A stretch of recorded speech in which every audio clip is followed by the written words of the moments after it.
Hi, my name is Frederick Chipkin and welcome to my class on how to color your textile design using this wonderful program called GIMP. Now, this class has two basic parts to it. In the first part of the class, we're going to be coloring a design which has already been color reduced down to index color. In the second part of the class, we're going to be creating colorings by simply tinting layers. Both techniques are fun, both techniques are easy, so let's get started.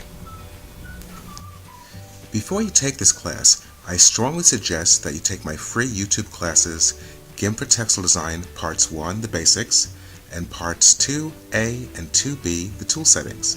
Learning the basic tools and settings I teach in these first few classes will give you a solid foundation of skills that you can build upon. Now, I created this class to be taken after my class on color reduction, called Part 4, Color Reduction Basics. So before you dive into coloring your design, it's very important that you understand the color reduction techniques taught in this class.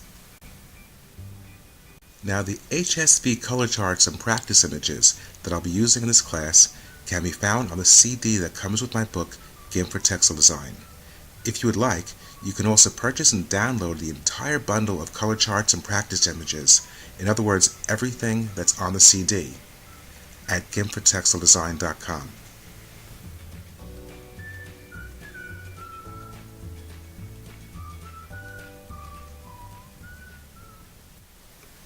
Okay, so before we begin, the first thing we're going to do is print out all 32 of the color chart pages. This is the first important step in matching colors accurately. You do this because, simply put, the colors you have on your screen are not and never will be exactly the same colors that you print from your printer. Therefore, the only way to get accurate colors when you print out your design is to first match your color standards to an HSV color chart. Don't think about it too much. Just breathe easy and follow along with me.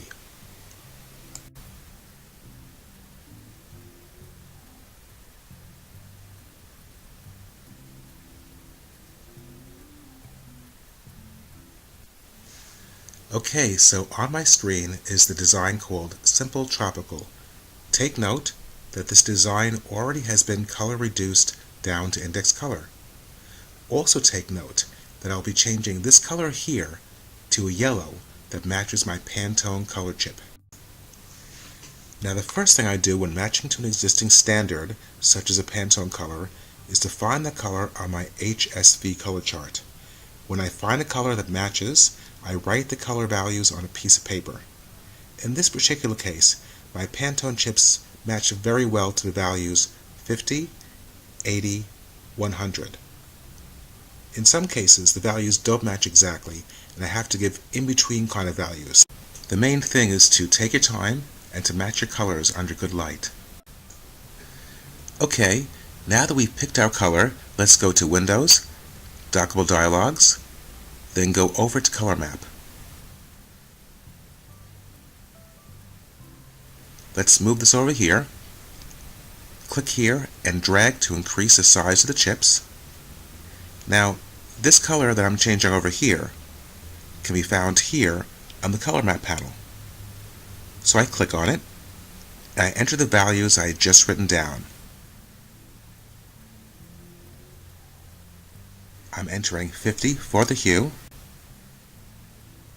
80 for the saturation, and 100 for the value. And then click OK. And now I know that when I print this design out, this yellow will match the yellow I had picked on my color chart exactly. Now I'm going to simply finish my coloring by replacing the rest of the colors of the color map with the colors I found on my printed out color charts.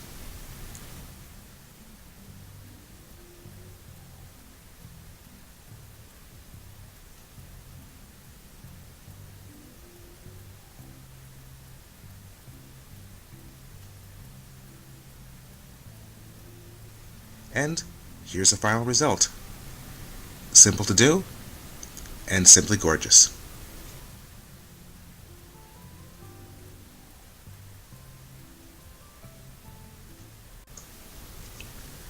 Okay, on my screen I have the design Sweet Flowers to Tint. The first step in tinting this design is to separate the colors into separate layers. If you have my book, you'll have to separate the design into layers yourself.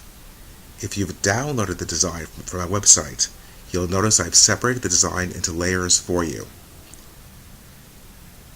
If you look over here on the Layers panel, you'll see that all the pink flowers are in one layer, and the green leaves are on another layer.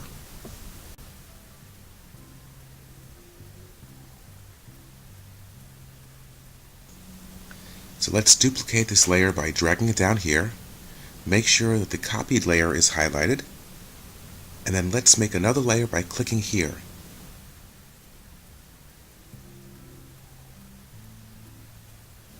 Make sure transparency is selected, and click OK.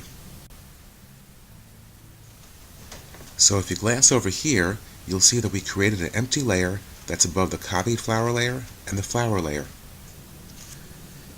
Take note that the empty layer is the active layer. Now click here.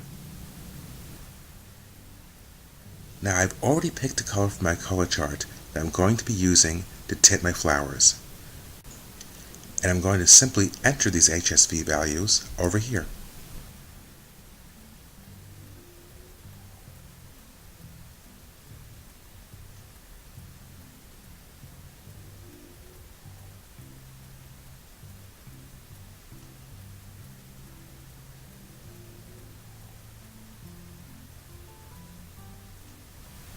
Click OK.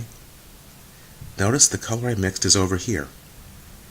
Now the next step is to put a dot of color on my empty layer. If you're unsure if this layer is selected, just click on it.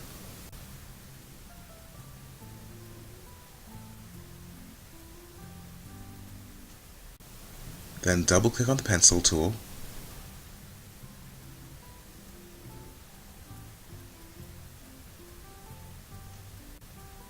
and change Basic Dynamics to Dynamics Off. Then close this. I'm placing my cursor over this petal here. Now I want to make a big dot, so I'm increasing the size of my pencil by holding down on the right bracket on my keyboard. And then click, and I have a dot. Just take note that the dot is overlapping this color here. Now I'm going to be matching the midtone colors in this petal to the color I found on my color chart. When I tint this midtone color, it should match my color chart pretty perfectly when it's printed out. And the light and dark colors in the flower will be light and dark versions of the same color. The next step is to go to the Layers panel and click on the duplicated layer of the pink flowers.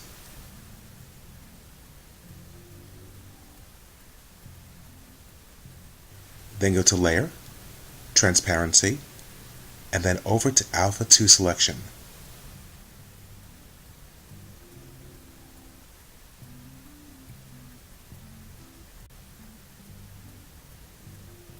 Then Edit, and Fill with Foreground Color. Now all your flower shapes should be filled with a nice flat color.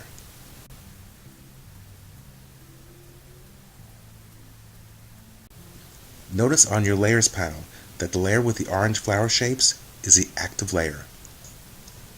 Now I'm just going to scooch this panel over a little bit so you can really see what's going on. Now we're going to be blending the colors from this layer with the tones from this layer, and then we're going to be merging these two layers together. So we're going to click over here on this little arrow, and we're going to be changing the blend mode to color. Now, as I recently stated, the orange color has blended with the tones from the layer beneath it. So let's merge these two layers. So go to Layer, Merge Down, and our two layers are now one tinted layer. And there's a lot we can do with this tinted layer. First of all, just click on it to make sure it's the active layer.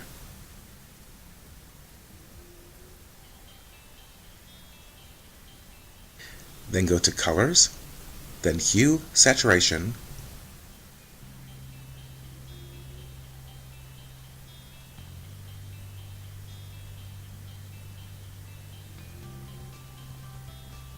And we're just going to play with the lightness and saturation sliders until this mid-tone color in this petal blends with this dot of orange color. Don't touch the hue. That part's correct because it's already been tinted. And I think I should increase the lightness a tad.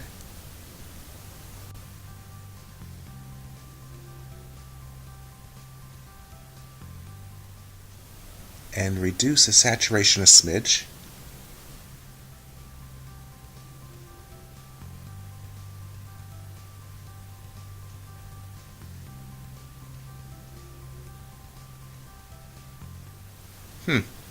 Okay, these two colors seem to match pretty perfectly. Then I click OK.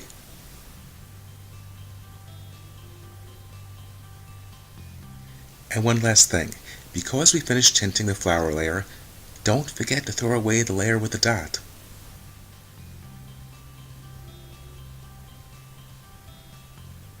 Let's go to Select None.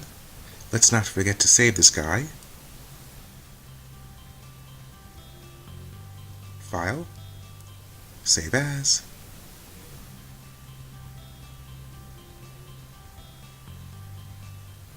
Sweet flowers adjusted. And we save.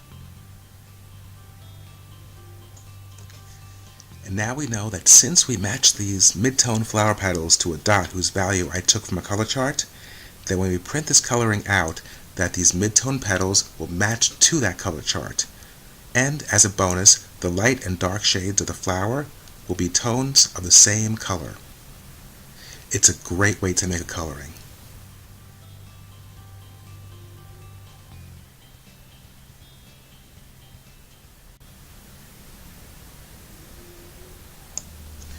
Okay, I have a little bonus for you. Now that I've shown you how to match colors accurately to a color chart, I'm going to show you how to pull the colors within a tonal design such as this one. For instance, in this particular design, we may want the darkest tones to be darker and redder, and we may want the highlights to be lighter and more creamy. So let's double check that the flowers layer is active in the Layers panel.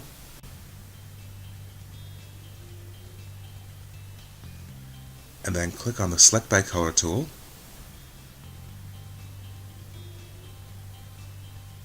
Make sure that anti-aliasing and feather edges are checked. And let's bring the radius to about 5 or 6 pixels.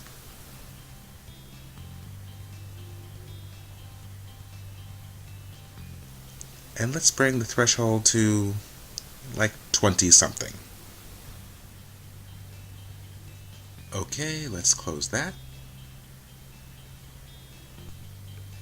Let's click on and select the darkest part of the orange flower.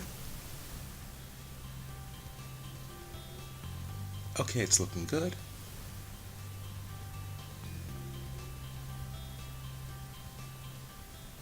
Let's go to Colors, Hue Saturation. Now I'm just going to play with these sliders until the dark tones look right to me. A little more saturated. A little darker.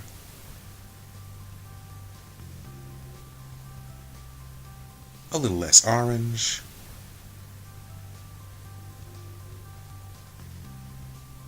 Okay. Select None. And I'm liking how this new redder, darker color weighs in with the rest of the flower. Now I'm going to make the lightest colors lighter and creamier. Now it looks as though I didn't select enough lightest colors, so I may have to do this twice. Okay, let's go to Colors, Hue Saturation.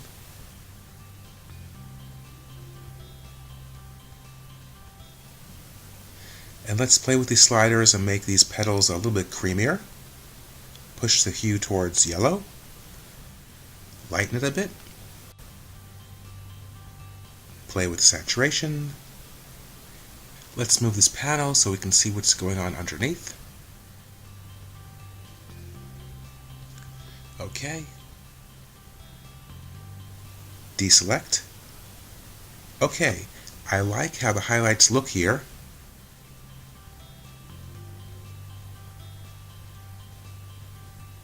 But I'd really like some highlights here too.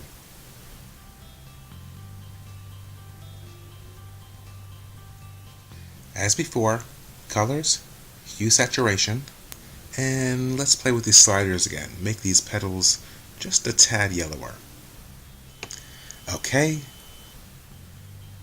select none, and we're finished. There you have it. You now have some basic techniques that you can use to recolor your textile designs. The main thing here is to have patience with yourself. I promise, confusion will turn to clarity. Once you have a little bit of experience with these techniques, you'll be creating beautiful color combinations in no time.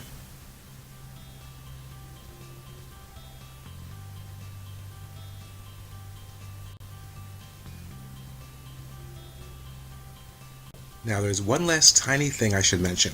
Instead of creating a coloring by tinting a layer with techniques I just showed you in this lesson, you can also use GIMP's colorize function to tint a layer. In my experience, I find that it doesn't work quite as accurately as a technique I gave you when trying to match colors to a color chart. However, it's very fast, and sometimes as a textile designer, all you really want at the moment is fast.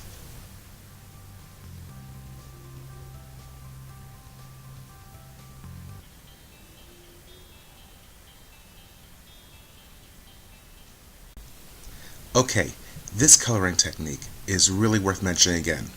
In case you missed it, here's another way of coloring a textile design that I briefly mentioned in my class, GIMP for Textile Design Part 2A, the tool settings. In this technique, we're going to be using the Select by Color tool. We're going to be working with the file Abstract Blues, which has perfectly flat colors and is in RGB color mode. Now the first thing we do is double-click on the Select by Color tool.